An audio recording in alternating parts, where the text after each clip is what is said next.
नमस्कार, मी doctor Swapnil Hazare, orthopaedic spine surgeon. तर आज जाणून घेऊया की एंडोस्कोपिक स्पाईन सर्जरी काय असते. ती जाणायच्या आधी आपल्याला समजलं पाहिजे की एंडोस्कोप काय असतो.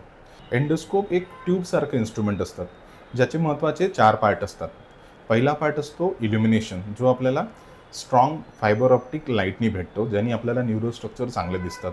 दुसरा पार्ट असतो तो म्हणजे हाय डेफिनिशन कॅमेरा, ज्याच्या मदतीने आपल्याला नर्वचे जे स्ट्रक्चर असतात स्पाईनच्या आतमधले ते खूप मॅग्निफाईड व्ह्यू आणि क्लॅरिटीने दिसतात.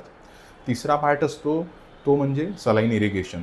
सलाईन इरिगेशनमध्ये कंटिन्युअसली आपल्याला एक मीडियम भेटतो, ज्याच्यामध्ये आपल्याला आतले न्यूरल स्ट्रक्चर आणि डिस्क वगैरे एकदम चांगल्या तऱ्हेने दिसतात. आणि चौथा पार्ट असतो तो म्हणजे की वर्किंग कॅन्युला, ज्याच्यामधनं छोटे छोटे इन्स्ट्रुमेंट जे असतात एंडोस्कोपीचे जे पास होतात आणि त्या छोट्या इन्स्ट्रुमेंटच्या मदतीने आपण आतमधली जी पॅथॉलॉजी आहे, डिस्क प्रॉब्लेम आहे, ते इझिली आपण काढू शकतो आणि नर्वला फ्री करू शकतो.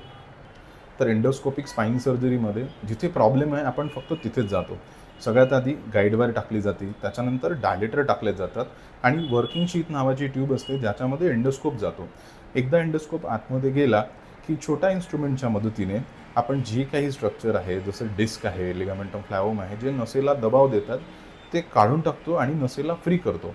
आणि महत्त्वाची गोष्ट अशी की ही सगळी जी प्रोसिजर आहे ती फक्त 8 मिलीमीटरच्या चिऱ्याद्वारे केली जातात, ज्याच्यामुळे पेशंटला ऑपरेशननंतर दुखणं खूप कमी राहतं. तो लवकर कामावरती जाऊ शकतो, लवकर चालायला लागतो आणि स्पाईन सर्जरी एंडोस्कोपीच्या मदतीने खूप सेफ आणि इफेक्टिव्ह होऊन जाते.